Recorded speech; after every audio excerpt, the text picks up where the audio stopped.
Kalidou j'ai pas trop parlé de lui parce que c'est Kalidou def na lépp ci équipe bi mais démb.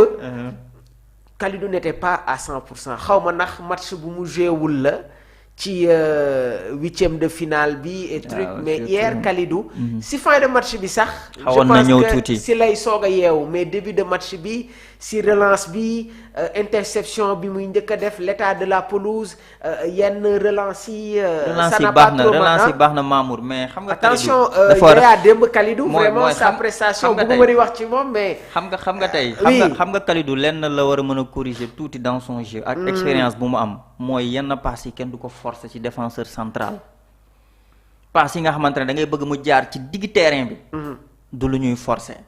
ndax ñëpp dem nañ kenn newul ci milieu terrain bi ñëpp bu ñu demee nag nga forcer pass yu mel noonu gars yi intercepter bal bi mais loolu beneen affaire la erreur boobu mu def c'est la même chose mooy à chaque fois boo seetloo rek bu amul fu muy def bal bi day jéem a def benn forcing lancer bal bi mais lancer boobu muy lancer bal bi du ko yëkkati ci kaw mais da koy def tout droit mais loolu gars yi bu ñu ko intercepter mais bii la de. mais Edouard Mendy. yenn relance mi tamit waaw comprendre nga mooy ñun défensivement dafa may tâtonnement yi nga xamante ne moo ngi am ci équipe nationale du Sénégal te loolu dañ ko war a corriger. d'accord Mamour. oui xam nga yàgg naa la wax ni que Kalidou toll na fi nga xamante ne tey jii nii képp kuñ ko mën a booleel à la défense kooku da ko war a mën a jàppale. mais la ñaxate nekkul di joxe à 100% mu nekkul di dem au duel. mais démb dafa wane ni que mën naa dem ci duel yi mën naa dem ci combat bi mais xam nga ban match moo ko forcé. ba pare Moussa Niakhaté. bañ koy booleeg Abdoulaye Seck. merci il s'est imposé. merci loolu foofu la jëlee autorité. jërëjëf waaw ba di essayer sax yenn. transversal yi yenn diagonale yi di xuus di jox. mais bisuma ba muy gaañ Sadio. muy am première jaune am. kan moo ko jox bal bi. Moussa moo ko jox bal bi. Sadio ñëw jël si Sadio ñëw jël si. waaw osé boobu mu osé. keroog ba Kalidou footballul foofu la jëlee ses repères. mu xam ne fii dama war a jël sama responsabilité pour mën a imposer dans cette défense sénégalaise. donc bañ ko booleeg démb Kalidou waxul ni que Kalidou moo ngi fi li ma defoon ak Abdoulaye Seck moom laay defaat. donc loolu la répété. ba mu ko répété on a vu un Moussa Niakhaté très efficace défensivement solide. coriace mu répondre ci duel yi te loolu la ñuy xaar ci moom. wax nañu si Moussa Niakhaté dañuy desandi ba tey ci défense bi Krépin Diatta. Amour Krépin bu ñuy wax ci moom mën nañ fee nekk suba ba ngoon suba tamit ñu ñëwaat waxtaan ci émission ci Krépin nee naa la fibre patriotisme boo koy wër équipe nationale du Sénégal boo dajee Krépin mun nga kaa jëbal drapeau bi. Mamour bu fekkoon yëfu koñ la affaire de nawetaan la. Krépin Diatta moom match bu jeexee buntu këram day fees dell ndax ndaanaan la mooy xam nga dafa wax lu garaaw mën naa football sama club waaye saa bu ma solee maillot équipe nationale du Sénégal danaa muyee la maillot. leneen laay indi. beneen xar kanam. le patriotisme. c'est important dans la vie nit da ngay bëgg sa réew. la fierté de l'équipe. mais Krépin bu dégagé rek boo gisee mu arñe mu jëli bal bi très discipliné mu jëli bal bi da nga xam ne kii dafa am lu mu bëgg. un joueur très courageux. dafa gëm li nga xamante ne moom lay def am sañ-sañ te loolu dafa baax. xam nga lu tax Cheikhou Kouyaté neexoon ma ndax buy joué da ngay sentir kii dafa gëm dëkk bi. très bien. da doon dégager cette chaleur. moo tax man Krépin joueur bu ma naw la joueur bu ma fonk la Krépin Diatta milieu terrain la de formation reconverti en latéral droit on se rappelle de Philippe Lam on se rappelle de Kimmich. Mamour joueurs yooyu noonu techniquement ils étaient bien. la polyvalence ñooñu boo leen indee ay poste latéral dañu lay incarner loolu li nga xamante ne mosoo ko xaar ci football. xam nga Krépin kan la may fàttali yaa ngi fàttaliku le latéral portugais joué na Porto José Mourinho entraîné na ko joué na tamit fi nga xamante ne moom mooy Chelsea muy José Bosingwa. Krépin à chaque fois su jëlee bal bi. di dem ci kanam mais nag. parce que bokkul mais quand je vois Krépin Diatta au poste d'arrière droite daf may rappeler Bosingwa l'international portugais un excellent défenseur donc on se rappelle de cette belle génération ñoom Bosingwa. ñoom Paulo Ferreira. ñoom Ricardo Calvaro. donc ñoom Raúl Meireles. donc ñoom Maniche ñoom Deco. ñoom Nuno Costa cette belle équipe donc ça c'est l'historique mais vraiment daf may bañkat. le sens du patriotisme. c'est Krépin Diatta moo tax démb bi ñu ko posé wee question sax Krépin bëggul gàcce. non sérieux loolu dafa. te nag lii kan la.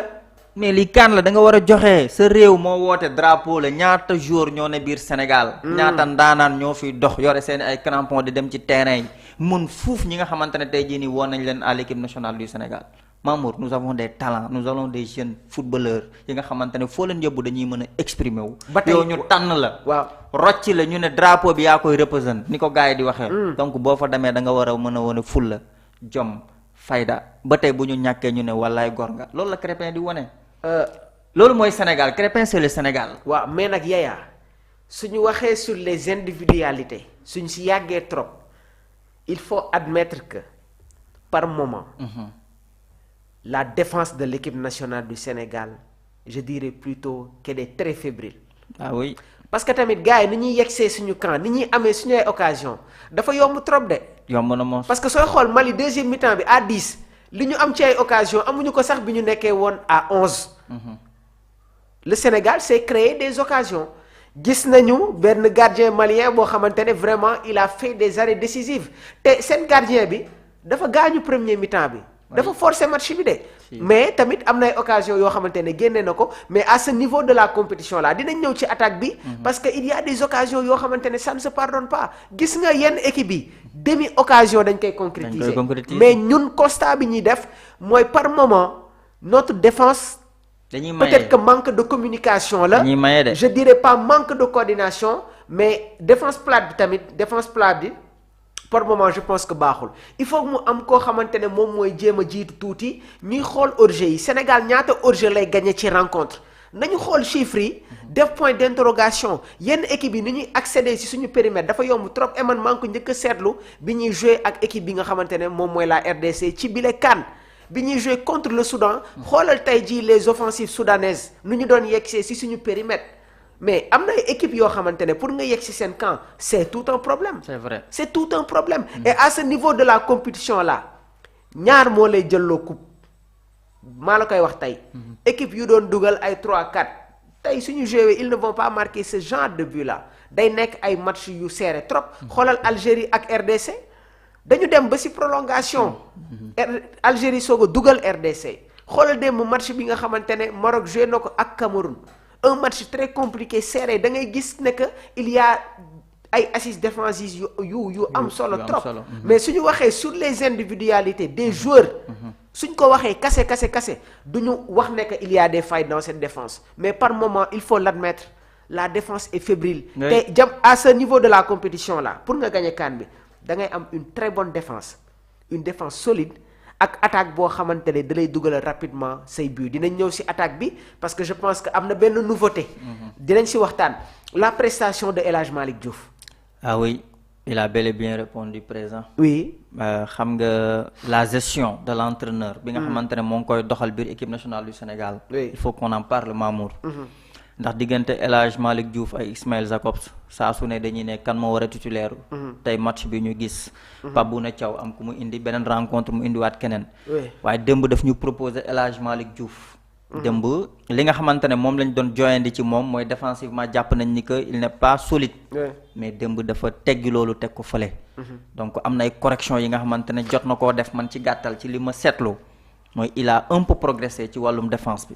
te démb wane na ko ci boobu la rencontre. El Hadj Malick Diouf défensivement il a progressé mu ngi ciy liggéey. waaw parce que démb gis nañ interception yu bari yi nga xamante ne def na ko dem na au duel gagné na ay duel yu baree bari te aussi participé na offensivement te loolu moom en général da koy wane mais défensivement lañ doon ragal ci moom mais démb défensivement El Hadj Malick Diouf wax dëgg fa yàlla il a livré un match hyper classe. oui Mamour latéral yi moom dox nañ. latéraux yi dox nañ de waaw Crépin moom moo nga fa yoonam moom xam na fa. El Hadj Malick Diouf aussi nekk na fa ñaxate aussi à 100% dem ba flop bi ci ginnaaw mën naa jàpp ni que Kalidou moo gisuloon ay repères am. mais tamit attention Yaya. da nga def une analyse hyper pertinente. da nga ne latéraux yi dox nañu Crépin dox na Moussa Niakhaté dox na El Hadj Malick Diouf dox na Kalidou moo si nekkul. mais quoi qu'on puisse dire Sénégal jëlul but am nañu clean sheet. mais liggéey bi du défenseurs yi rek ñoo koy def dafa war a am un système d'accompagnement et ça commence d'abord au niveau de l'attaque. ñu am ay excentrés yoo xamante ne dañuy ñëw di jàppale les arrières. ñu am des milieux de terrain yoo xamante ne dañuy ñëw di compenser dañuy ñëw di compléter les manquements yi nga xamante ne dafay am surtout au niveau de l'entrejeu il faut pas seulement se limiter aux failles défensives parce que tamit on parle d'un collectif. Mais tant qu'il y a un bloc très compact ñuy resserrer les lignes je pense que yenn occasion yi dinañ mën di ko éviter. Donc aujourd'hui su ñu doon jox une note sur les défenseurs ils auront peut-être quasiment les meilleures notes. Mais nag attention. On parle de collectif il y a le milieu de terrain il y a le pressing. Donc ça demande encore une fois tey jii benn travail de groupe boo xamante ne dinañu permettre encore une fois à éviter ce genre d'occasion là quand même. Ah oui forcément parce que comme li nga wax football collectif la. Oui. Football boo déggee ñu ne le jeu. Collectif moo tax ñu ne football. ndax individualité bi baax na trop. C'est vrai que mais tey bu nekkuloon collectif je pense pas ni que football dina am valeur. Donc défensivement même bu fekkee défenseurs yi def nañ seen liggéey. te attaquants yi nga xamante ne wala militaires yi nga xamante ne war nañ def yenn couverture yi saa bu projection amee ci côté aile yi. du baax. Donc loolu aussi foog gars yi jàpp si. nee naa la Crépin du kuy taxaw El Hadj Malick du kuy taxaw moo tax démb non avant match bi dama la nen ni que Gana Gueye li ma koy ñaan mooy mu bañ a bouger wax naa la ko fii. te Gana foog tamit milieu de terrain yi ñëw di ko parce que Gana du. warul wéet. mu ngi noonu gis nga football dafa toll fenn foo xamante ne par moment gars yi dañ lay escalier. waaw c'est vrai. c'est-à-dire en benn ñaari touche. nga dem fee ñëwaat bal bi jaar fële. kase nañu ligne yi mais xoolal bi Maroc di jouer demi-finale. coupe du monde. fan la bii beneen équipe jaar. ils ont senti que waa ji nekkatu fa ñu remplacer fa lañ dugal bal bi. taxaw non au fait. par moment c'est des calculs. Entraîneur bi rek moom la ñuy gis mais am na koo xamante ne mi ngi toog ci kaw tribune bi mi ngi xool le déplacement du milieu récupérateur mi ngi xool le déplacement du sentinelle. Mais dama lay jox benn exemple Moses Caicedo bu Chelsea. bi Chelsea di jouer ak Paris Saint-Germain ci coupe du monde des clubs bi. Enzo Maresca consigne bi mu jox